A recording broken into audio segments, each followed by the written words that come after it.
do well. Appreciated. Our next talk is by John Nunan with Allied Signal, and the title of his talk is Combined XPS and Performance Characterization of Palladium-Only Catalysts during Automotive Operating Conditions.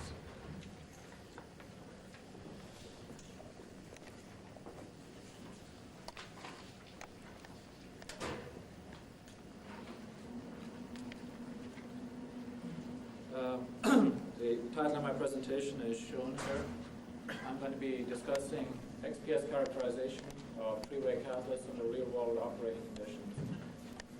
Before I discuss the XPS performance data, I want to give you a brief introduction to what three-way catalysts are and to some of the terminology that's commonly used. Three-way catalysts, as some of you I'm sure know, are used for the simultaneous control of CO, hydrocarbon, and NOx emissions from mobile sources. These include, of course, gasoline engines and the like. Typical three-way catalysts contain precious metals supported in alumina. They also contain a variety of promoters. The most important promoter is probably cerium. For optimum performance, we need we need complete conversion of CO, hydrocarbon, and NOx. And really, under three-way catalyst operating conditions, this can only really be achieved at stoichiometry. Stoichiometry is a situation where you have where your air-fuel ratio is such that you have enough oxygen for complete combustion of the fuel. In the present study, I'm going to focus on the use of palladium in three-way catalysts. Now I want to review two pieces of terminology that I will be using throughout the presentation. The first term I want to discuss is Langhoff performance. This is defined as the initial activity onset at the lowest possible temperature, and is typically related to the intrinsic activity of the catalyst, though the rate of heat transfer from the gas to the catalyst is also an important factor, as you're using the exhaust gas to heat the catalyst up.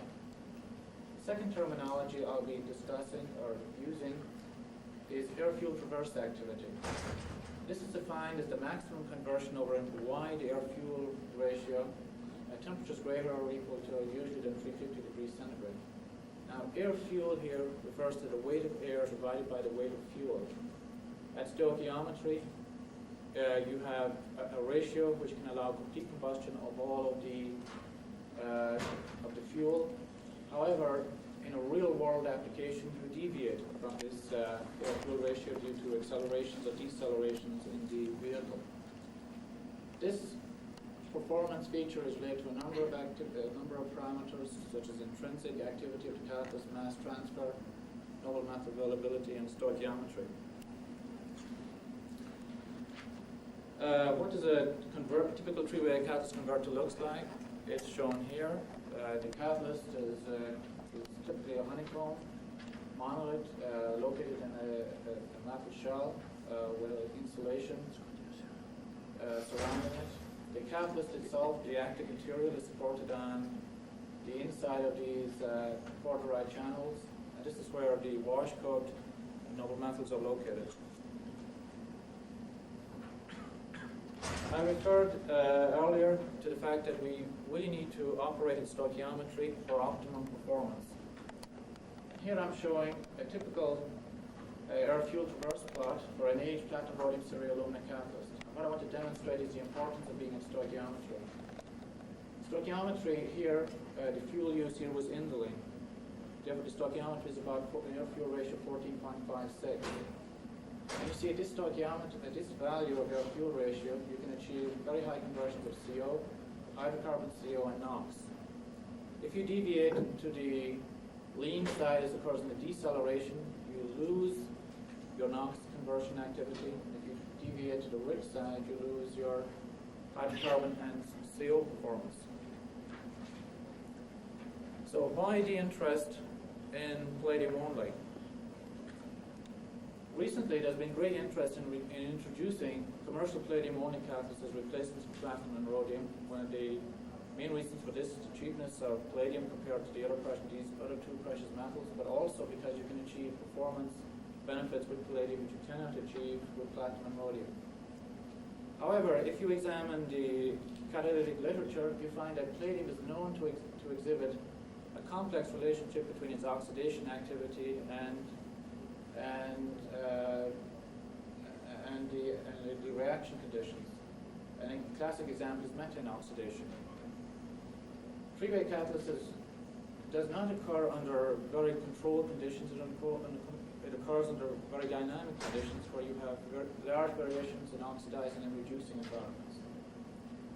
And model studies, especially Ford and General Motors, have shown that the palladium oxidation state can potentially change under three-way catalyst operating conditions, and under these conditions, the catalyst can be exposed to varying degrees of sulfur poisoning. Base metals have also been proposed to impact palladium oxidation state, such as Syria, and it's very interesting to investigate whether indeed under real-world operating conditions Syria does impact the oxidation state. And XPS is particularly suitable because both XPS and catalysis are really surface-type phenomena. So, what is the oxidation state of palladium under real-world operating conditions? The best approach, of course, is to try and capture the palladium oxidation state generated in different real-world exhaust gas environments. There are many advantages to doing this. The real-world exhaust gas is extremely complex. It contains a whole variety of components, such as CO, NOx, hydrogen, oxygen, very large number of hydrocarbons. Another advantage is we can get a measure of the degree to which the degree of palladium oxidation and reduction within the confines of typical operating conditions. And potentially we can get the impact of promoters under real-world operating conditions as well. So what catalysts were used in the present study? Three basic type of catalysts were used. A lanthanum-promoted catalyst, a Syria-promoted catalyst, and a Syria-lanthanum-promoted technology.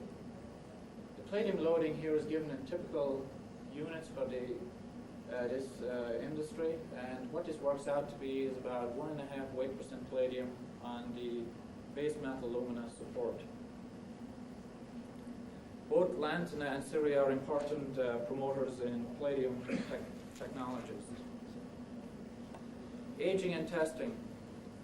The aging, before we did the XPS analysis, the catalysts were aged using typical dynamometer aging cycles. These are used to simulate 50 or 100,000 miles of driving. We used a standard fuel cut aging. What this refers to is that you expose the catalyst to stoichiometric exhaust gas conditions at high temperatures, maybe for a minute, then you expose it to a lean condition for about maybe 5 seconds. And this brings about a rapid aging of the catalyst. The aging time was 78 hours, the inlet temperature was 850 degrees centigrade, and the fuel was anamical, ultimate lead-free, and it had this sulfur content.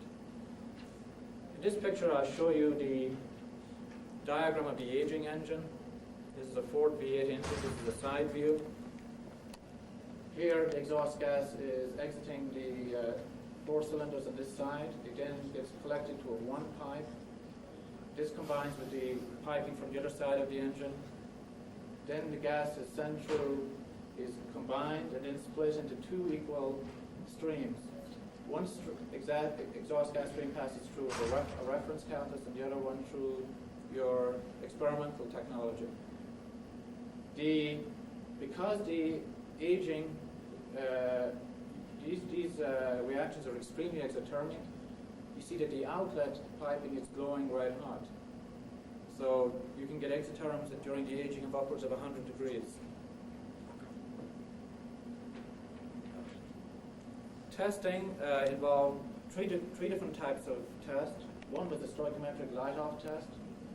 Here, we raised the temperature at stoichiometry up to 450 degrees centigrade.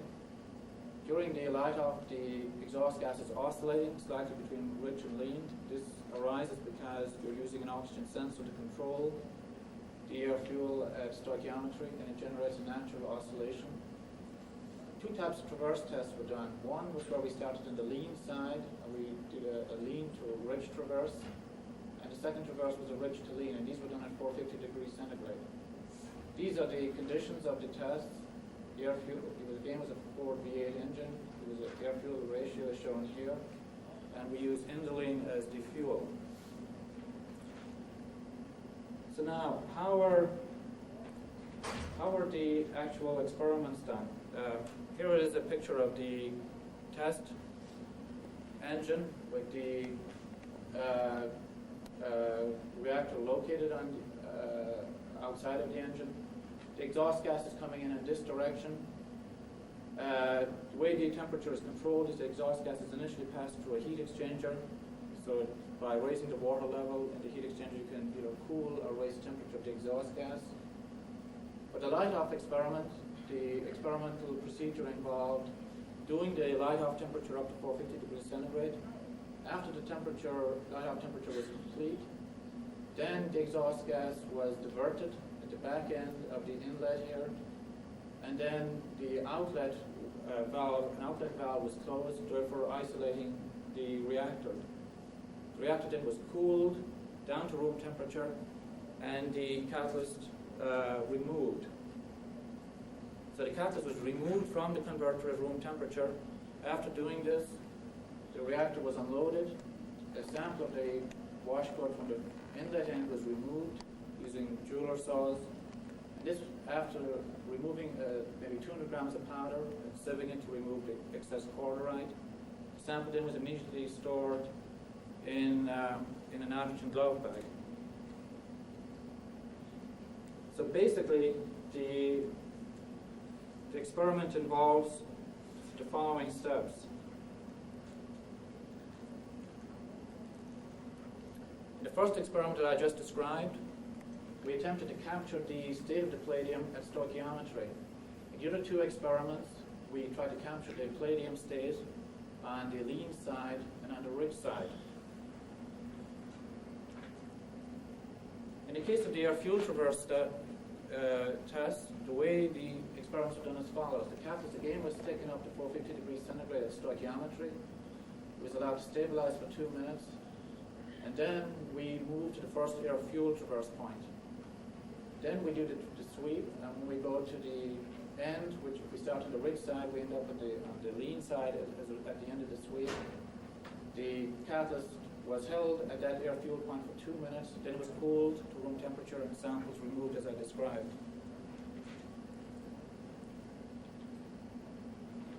So, if this whole approach to looking at what the oxidation state is going to work for us, we have to do an important blank experiment. We have to show that if you cool the catalyst down to room temperature and you have reduced palladium, but exposing that reduced palladium to air does not result in reoxidation. So for this test experiment, a sample was taken from an aged catalyst. It was a palladium rhodium ceria lanthanum alumina catalyst. This sample then was taken, loaded into an XPS spectrometer, reduced in situ, and then taken out and allowed to sit in air for 2 days. And the results of that experiment are shown here. Here is the catalyst sample, the XPS analysis in the palladium 3D region for the sample removed immediately after aging. And you see clearly from the peak positions that the palladium is in the oxidized state. If we now do an in situ reduction, we produce reduced palladium, as indicated by the shift to lower binding energies. And if we remove the sample from the XPS instrument and just let it sit in air for 2 days, we don't see reoxidation of the palladium. So clearly, we can, using this procedure, remove samples because we do have to expose the catalyst to air for a short period of time during sample removal. So after aging, the palladium is oxidized. Reduction in situ gives the fully reduced palladium, and exposure to air does not lead to reoxidation. So now let's look at the results for the 3 different technologies I described earlier. First of all, let's look at the palladium lanthanum alumina catalyst. Again, we're going to look at the oxidation state of palladium at 3 points of the air fuel traverse. For the stoichiometric shutdown, what we observe in the XPS is clearly reduced palladium. So at stoichiometry, palladium is clearly reduced. If we remove a sample after a rich shutdown, again, as you would expect, it's reduced. But after a lean shutdown, you clearly have oxidized palladium. So within this range of air-fuel ratio, palladium can clearly go from a reduced to an oxidized state over this particular technology. The same is true for the palladium Syria catalyst. We see identical results. After the stoic and rich shutdown, we have reduced palladium. But for the lean shutdown, there is some evidence. We have oxidized palladium primarily, but there is some evidence for some reduced palladium being present. And now for the technology where we had the two base metals together. For the rich case, we clearly have reduced palladium. Now in the stoichiometric case, the peaks are shifted to somewhat more, so to higher binding energy, but these peak positions are still consistent with reduced palladium, possibly with palladium with some can be absorbed oxygen on the surface. However, in the case of the lean shutdown, we see now evidence for both oxidized and reduced palladium. So clearly, Syria is playing a modest role in maintaining reduced palladium under the lean conditions. I've summarized these results and the results of the last three spectra in this particular slide. Along the bottom here, I have indicated the binding energies for palladium metal, palladium with adsorbed oxygen, and palladium oxide. This range of numbers was taken from the literature. You see that for the rich shutdown, we are clearly well within the range of reduced palladium, both for the lantana alumina, Syria alumina, and the mixed Syria lantana alumina catalyst, as shown here. In the case for a stoichiometric shutdown, we clearly again are in the region for reduced palladium for both the lantana and Syria case, and but for the Syria lantana case, we are actually on the range of where we have probably some adsorbed oxygen on the surface. And for the lean shutdown, we clearly are in the region of oxidized palladium. The next question we asked ourselves is that it has often been proposed that as you cycle between oxidizing and reducing conditions, you can actually get redispersion of the metals. So we looked for this phenomenon by looking at the atom percent palladium on the surface for each type of catalyst for the different types of treatment. And so I'm showing the atom percent palladium here, and I'm also showing the palladium to alumina ratio. And you see that for the different treatments, there's absolutely no effect. There's no effect at all on the atom percent palladium observed or on the ratio. So there's no evidence at all for any type of redispersion of the palladium as a result of these exposures to different exhaust gas environments. So the conclusions from this study are that exposure to stoichiometric and rich conditions clearly leads to reduced palladium. Exposure to lean conditions results in palladium 2+ formation.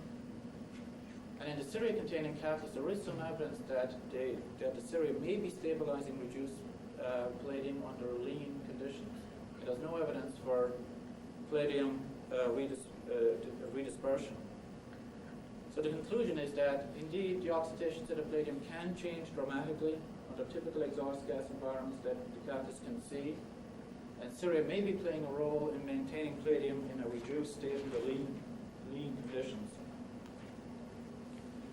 The next question, armed with this information, we now decide, well, can we now correlate these observations with performance features of these catalysts? The first question we asked is how rapidly does the catalyst respond to changes in the oxidation in the exhaust gas environment? And to get an insight into this, we compared a rich to lean sweep as compared to a lean to rich sweep. In one case, you start on the rich side and you do a traverse, which takes approximately 15 minutes. In the other case, you start on the lean side. And we also did experiments where we preconditioned at the lean and rich extreme for 20 minutes and then did a traverse.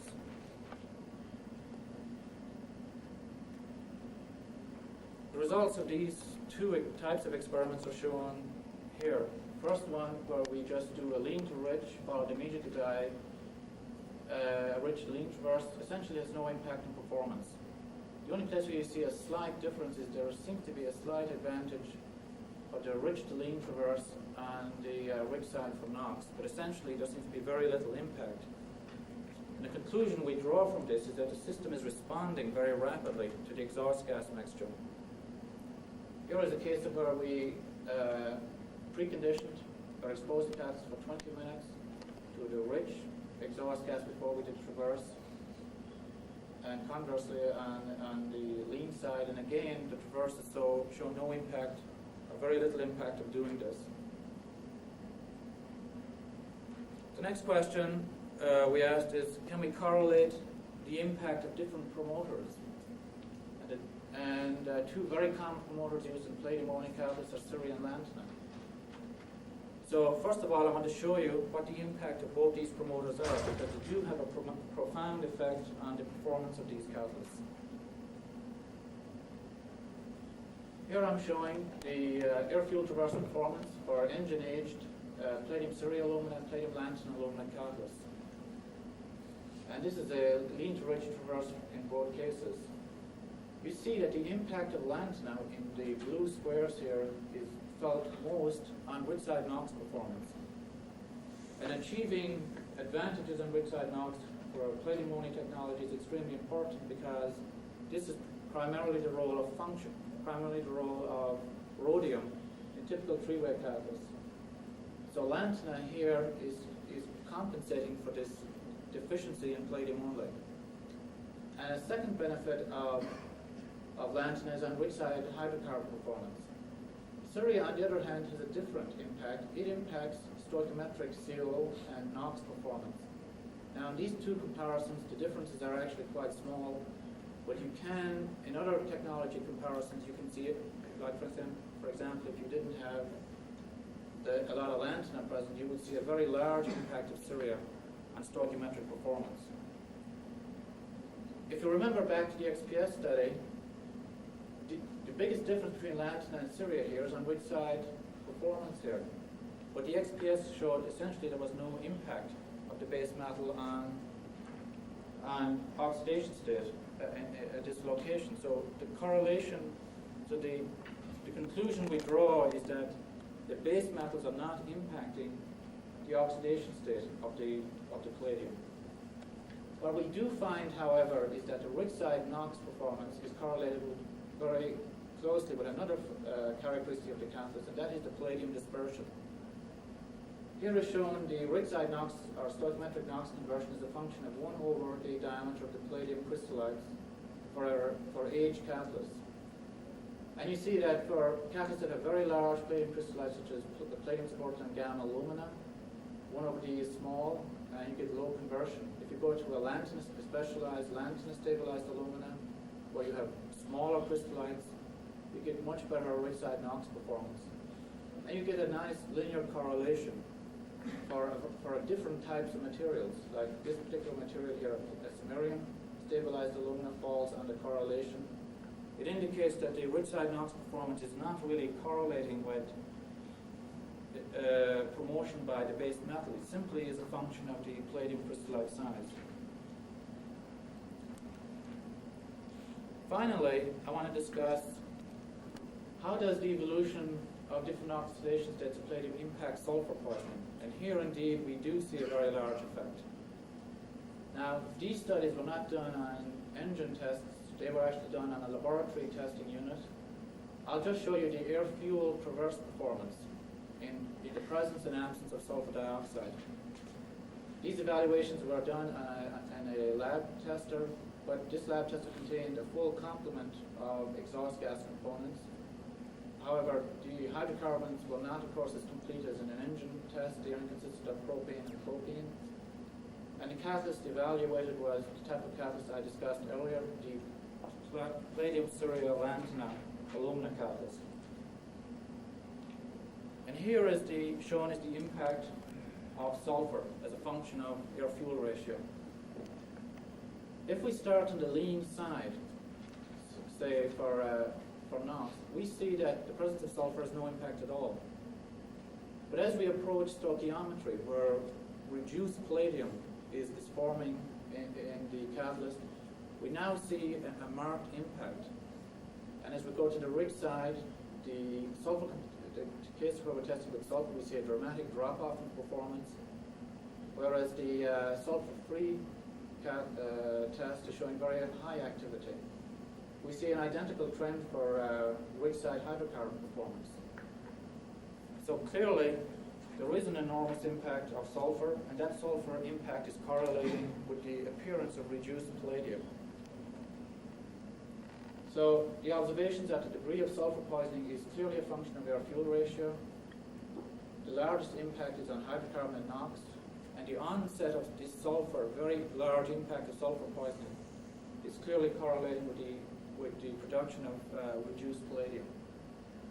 And what we hypothesize is happening here is that reduced palladium catalyzes the reduction of SO2 to hydrogen sulfide, and H2S in return is very effective in poisoning the palladium metal for NO reduction to primarily ammonia and steam reforming water gas shift of the hydrocarbons and CO.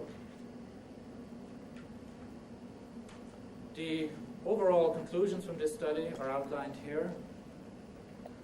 The palladium oxidation state clearly fluctuates between palladium 0 and 2+ in exhaust gas environments typically experienced.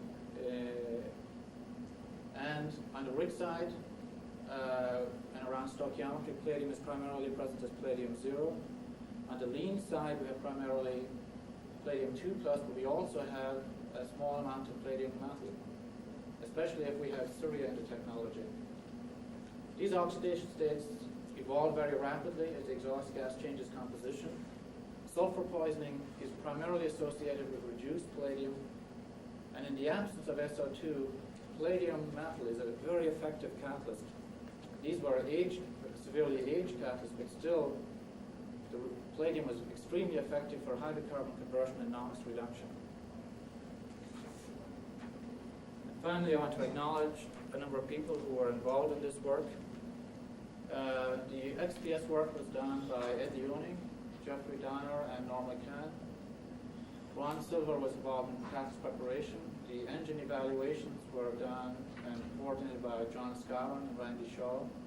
And I want to acknowledge Lois Butler for preparation of the overheads. Thank you for your attention.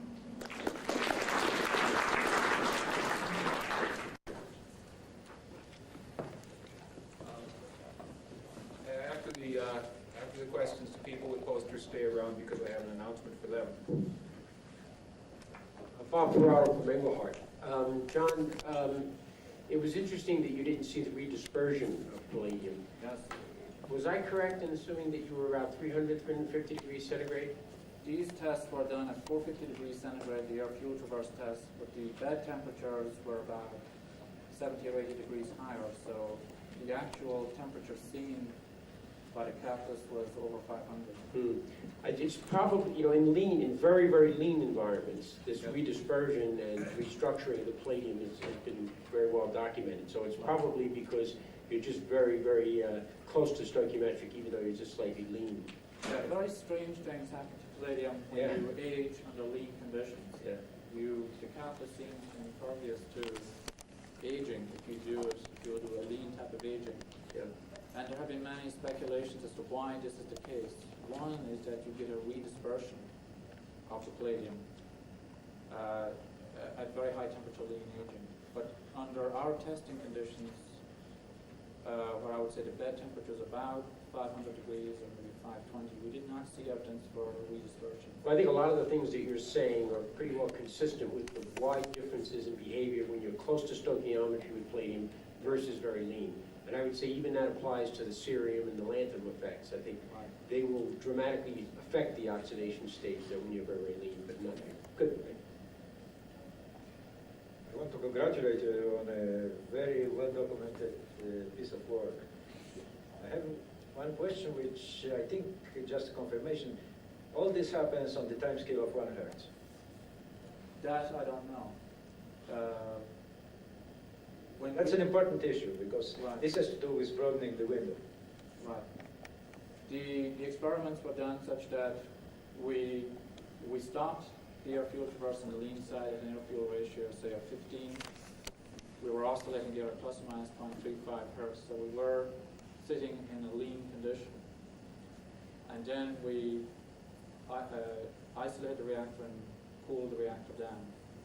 But on the time scale of 1 hertz, say, in the course of a second, I mean, those oscillations actually are quite large.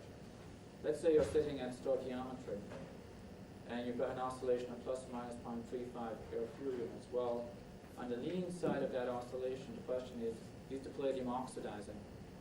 And then as you swing into the rich side of the oscillation, is the palladium now reducing? We were not able to do experiments to probe that type of characteristic of the catalyst.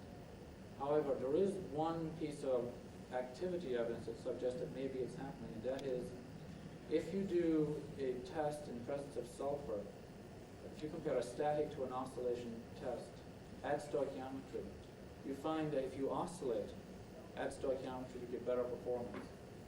And maybe the reason for that is that during that, when you swing into the right side of the oscillation, you oxidize the palladium, you throw off some of the sulfur, you're able to regenerate the catalyst. But I don't know for a fact what, in the time scale of an oscillation, if the catalyst is changing, the palladium is changing oxidation state.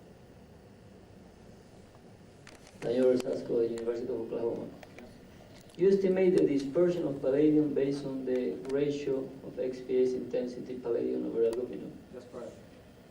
And as I saw, let's say in the case of lean, it doesn't change from lean to rich conditions. Right. If the dispersion is the same, and you're saying on the lean condition is covered by oxygen, shouldn't that ratio be lower if the dispersion is the same?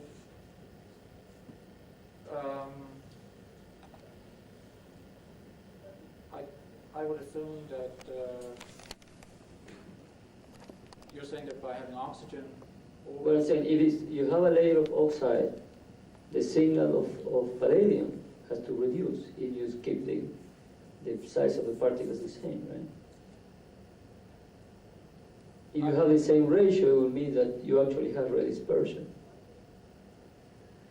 I see what you mean. I assume that the experimentalist who was doing the experiments compensated for the fact that when you have oxygen over the palladium, that you do attenuate the signal as a result of that. I believe that's what you're referring to. I don't know the experiment sufficient information about the experiment, how the analysis was done to answer that correctly. Dinesh Kalekar, University of New Mexico. John, you showed the dependence of NOx conversion as a function of palladium crystallite size. Yes. Did you have the data for hydrocarbon conversion on these guys? Yeah. Hydrocarbon is not impacted by palladium crystallite size under the conditions in which we did these experiments. So the larger particles and the smaller particles, the aged and the fresh catalyst showed the same kind of activity. Well, the reason for that is that basically, under the conditions we were doing, we're essentially at the maximum hydrocarbon conversion we could get. So you just simply couldn't go any higher. But for NOx, on the rich side, in theory, you can go to 100% NOx conversion.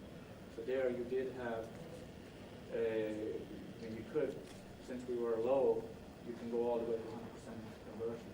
And the problem with palladium-only catalyst is that on the rich side, the NOx conversion is very low, much lower than what you theoretically can achieve. Thanks. I sort of have a question and a comment. First, as far as this XPS measurement goes, I think that thing's way too complicated to make any real conclusions about the dispersion.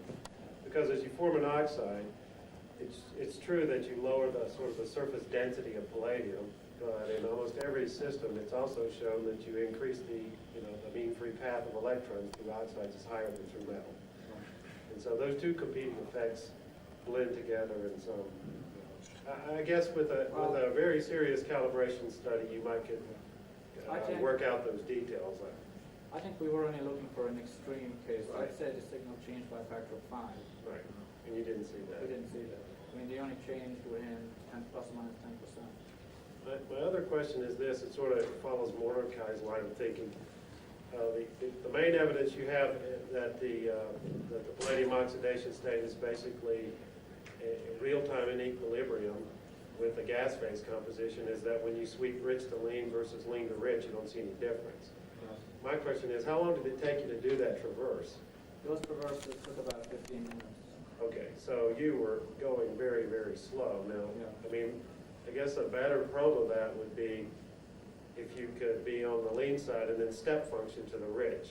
Right. And that's that's not the algorithm that your engine's set up to do right now, so I can understand the practical barriers to that, but probably more scientifically approach the question that you're asking. I guess the statement that it occurs fast is not correct. I mean, if some... In that experiment there, I would never expect it. If it takes 15 minutes to go across that curve, you would never expect it to be anything other than, I don't see how you would expect there to be a difference going one way or the other. But at stoichiometry, however, we do see some consistent differences. As you approach stoic, there are consistent performance differences depending on which way you're traveling, either lean to rich. I think that you are, if you start on the rich side, there is a consistent result that you seem to be carrying some of that reduced palladium into the rich side, into the lean side, that you don't see if you go in the opposite direction. Then you're talking about much shorter time scales, right? For that very narrow part. Definitely You're not talking seconds as opposed to Okay, Dave, make it very fast.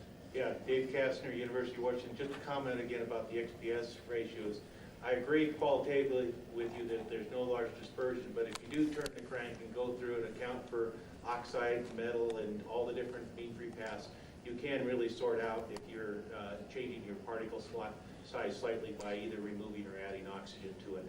But in your case, in some cases, you have two, palladium metal, palladium oxide mixed together. It gets a little messy, but it can be done. All right, let's thank the speakers, and I have a notice for the folks.